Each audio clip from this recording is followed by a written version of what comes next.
Kitshoff and Damian de Allende. Hands up, please, for the first question for the microphone. Don't be shy.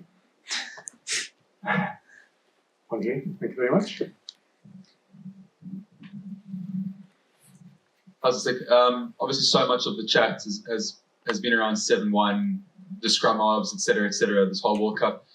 Does the team take it as a compliment that, you know, all that outside noise, is that kind of a sign that the side is respected?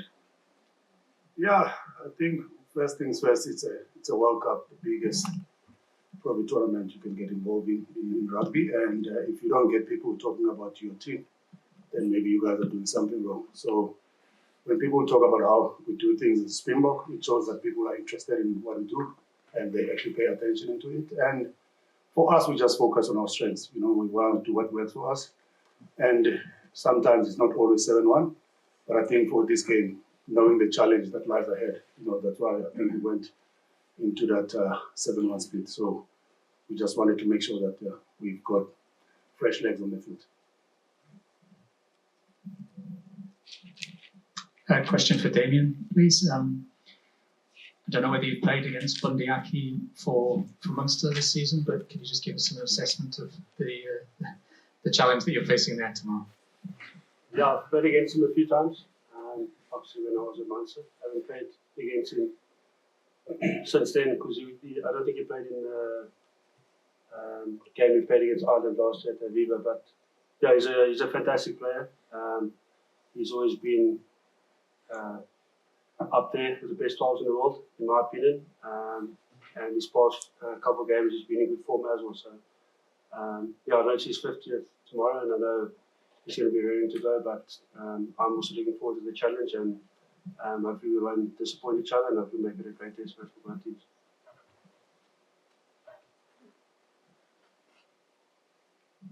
Hey Damian, can I just ask you what you learned about Irish rugby during your time in Munster, and how beneficial is it that for yourself, Dwayne, Jacques, Razi, Felix, the experience that they have of Irish rugby, what it has told, you know, how it helps you in preparing to face the Irish team?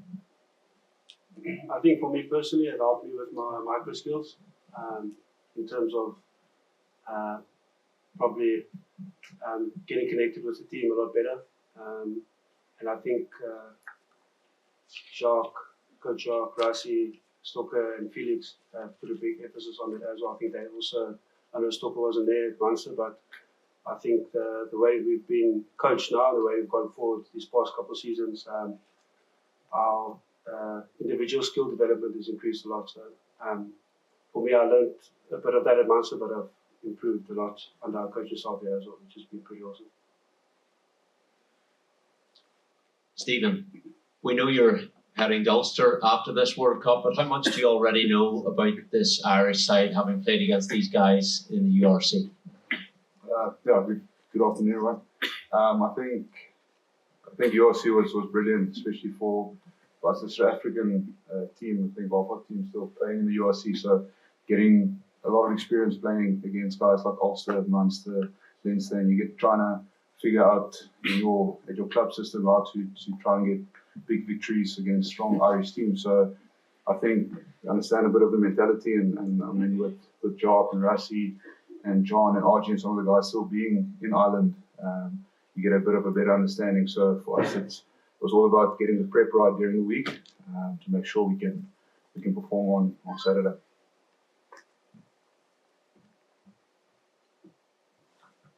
Mzwandile, given the weather you had up to now, and the warm weather that you guys played in, arriving here and training in a bit of rain, I know there's not going to be much rain tomorrow, but it's a very different conditions. Are you guys enjoying a bit of cooler weather?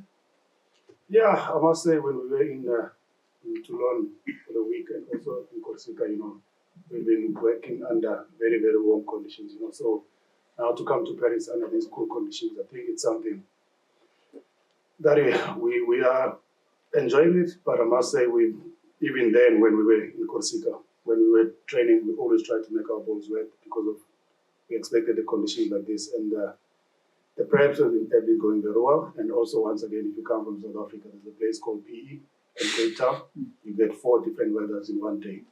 So I don't think that will be a challenge with us. I think a lot of the guys, they are used to those conditions. But once again, irrespective of it's dry or wet, I think we will be well prepared for the game.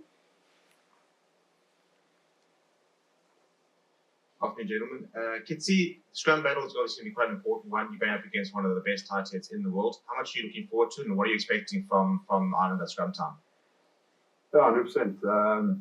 I think Tog's an exceptional player, a good scrummager, great ball carrier, great on the fence, and I think it's going to be a tough battle. I think for us to actually have a full go at them, we all have to be on par, especially our pack, and then the guys coming off the bench. So I know big games like this, sometimes your set piece don't function.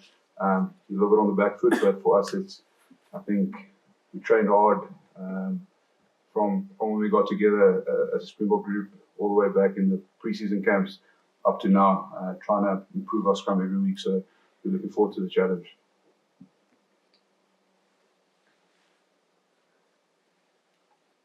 Yeah, I just got 2 questions. Stick, in the week, both Sia and the Ireland camp have stated that a lot of work gets put in analysing opposition, and in order for a team to be successful, they need to be innovative. Should we expect a variety in tomorrow's game? Yeah, listen, you're playing against the best team in the world, so you probably also as a team, we have to lean more towards our strengths, and I don't think there's going to be much change on how we normally play the game. And once again, if you look at the challenges we've had so far in the season, we've played the All Blacks twice, probably one of the best attacking teams in the world.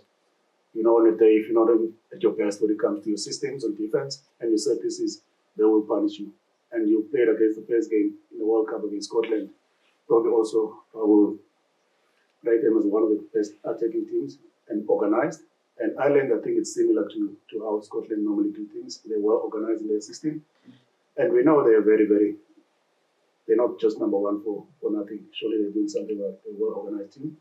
But once again, as I know, World Cup, sometimes you get different challenges, and you're going to have to adapt. And that's something that I think us as the Springboks, we are good travelers, You can take us anywhere, we know how to adapt to the conditions. And once again, from South Africa, with everything that we're facing, we are so solution driven, that is strength of our team, So I don't think we're going to change much, but we're going to focus on what we do best. And yeah, it's going to be a tough game. And I think that's how we want it. We don't want any easy games. The final one, Kitsy, it's a huge boost having the likes of John and Erich in the side for tomorrow's game against Ireland. You understand the Irish structures. No, it's massive, and I also think RG and JK has been playing exceptional rugby, so their work rate and physicality around the field has been massive for us. So, and the insights they gave us during the week, so no, it's massive, and yeah, I'm happy they in the squad. Brastic, I hope it is all good afternoon, guys. Brastic, just tell us more about the significance of this particular Ireland game. Ireland has been a consistent theme in your career as part of the Springbok setup. You were part of the team in 2016 when you faced them in the 3-match series. And the Boks haven't always done well in that period. But what is it about this 28th fixture between the teams that makes it so significant? I think if you want to go back to 2016 Kanyuso and you look at the gentlemen next to me, they were also part of the team. And we have really grown as a team, since 2016. I know it was a good series for us, winning 2-1 in South Africa. And 2017, I was not part of the team. We know the results in 2017. And we've managed to play against them last year, and away from home, like I always say to you, is that they are a well-organized nation. A lot of things are functioning well in their country. So when they play at home, they're playing in their best territory, but World Cup is a different story, So they're not playing at home, we're not playing at home. And once again, if you look at the history when it comes to the field where we played, 2007, this is where we had a good record. I'll never forget our former president, Thabo Mbeki, with John Smith at that time. I was a supporter watching at home in New Brighton. I will never forget those images, There's a good history when it comes to the field here. And the last game we played here against France, if you remember, on the 84th minute, Bongi scored that winning try, So it goes back to the point that I've mentioned about how we normally do things. We travel with good travelers. And I don't want to talk too much about Ireland and how they do things, but I can tell you one thing: we will be prepared for this game, and irrespective of the conditions. But once again, we're just here to represent our country. So whatever it takes, we'll make sure that we do what's best for South Africa. Question at the front. Good afternoon, gentlemen. Stephen, the bookmakers, it's reported 13 of them have South Africa as slight favourites to win this fixture over the world number ones. Is it a good bet?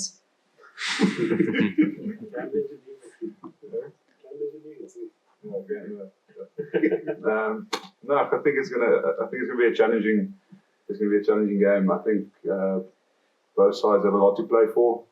For us, it's to make sure we perform well and keep the momentum we've gained during the first couple of games of the World Cup. But I think anything can happen on the night, and it's definitely the team that pitches up the most desperate and willing to work for those extra bits. It's going to come away victorious. It's going to be a close game. Okay, question over here. Mzwandile, Simon Valzer for Midi Olympique. Can you please speak about the atmosphere around the team? Because we see, during your captain's run, we see a lot of laughings, and it's very refreshing for us. We see your Springbok team who is very open to the communities, to the fans. Can you explain us what does it bring to you, and how have you decided to do things like this? Yeah, I think if you look at everyone who's involved in our team, everyone loves what they're doing. And sometimes we work very hard to make sure that our players are well prepared. But sometimes we mustn't forget to have fun, and I think the environment with us, it's a very, very open environment for players to be who they want to be. And you get different characters in our team. You'll get Peter Steph, who doesn't say much. And you will get guys that are always loud, like Trevor and Sias. So I think our policy, we just want players to be who they want to be and bring their best. The most important thing for us is to make sure that whatever works for you to be ready for the game tomorrow, you pitch up tomorrow. And regarding us traveling well and then also taking our team to the people, I think that's what we live for. We want to touch people's life, not only in South Africa, but also around the world, So it was really nice for us when we went to Corsica, a small island, and the community, how they supported us as a team. So it was very special for us.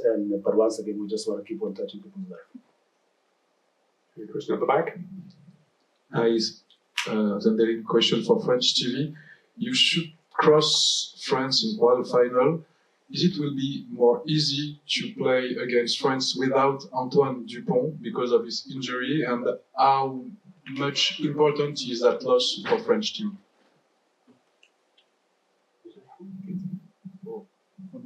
Stick. Yeah. Okay. We're playing a World Cup, my friend, and there's no easy game in the World Cup, and every game counts, So irrespective of who we play in the quarterfinals, it doesn't matter to us. Our main focus is the game that we'll be playing tomorrow. That is our main focus at the moment. And just to comment on Dupont,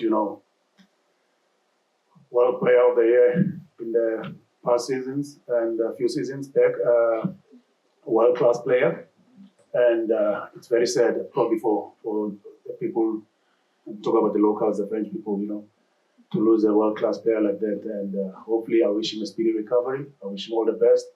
But once again, it's not nice to always see any player who's getting injured in the game. But I wish him all the best. But yeah, once again, it doesn't matter who we play in the quarterfinals. Okay, we'll take a final question, the gentleman here.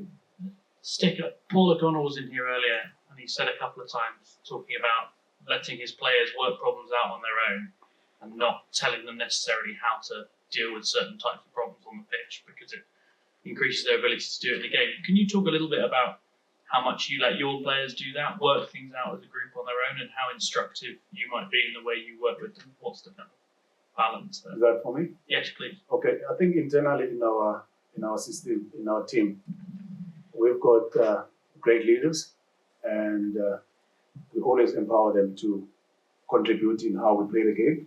and we always bounce ideas into them, and we always discuss it as a team. It's not only a one-way thing where we as coaches are driving our plan. We've got great players there that have played over 50 test matches. Ben has played over 100 test matches. So we always try to pull from our players, and it's working for us. And once again, just one thing that I always tell people, we as a Springbok team, we normally learn the best through tough times. If you remember the game we played against the All Blacks in Auckland, I think that's one of the games that really brought us close as a team. And the results have been going well so far, and we don't expect any easy game tomorrow, and we actually don't want it to be easy. We want it to be tough, just to prepare us in case we go to the playoffs, and I think we played best rugby when we're under pressure at Springboks. If you remember going back to 2019 after losing the first game, and then people kept on saying you don't win the World Cup after winning a group stage game, and we've showed people that it is possible. So irrespective of the results tomorrow to us, but we know one thing for sure: when we get to the playoffs, we'll go hard, and doesn't mean also tomorrow we're going to hold back. We're not going to hold back. We'll go hard at them, and we know for sure also they've got Scotland waiting for them. We've got Tonga waiting for us. So it's not going to be an easy game, but we are well prepared for it. Okay, thank you very much, gentlemen. Thank you, ladies and gentlemen. Good luck tomorrow.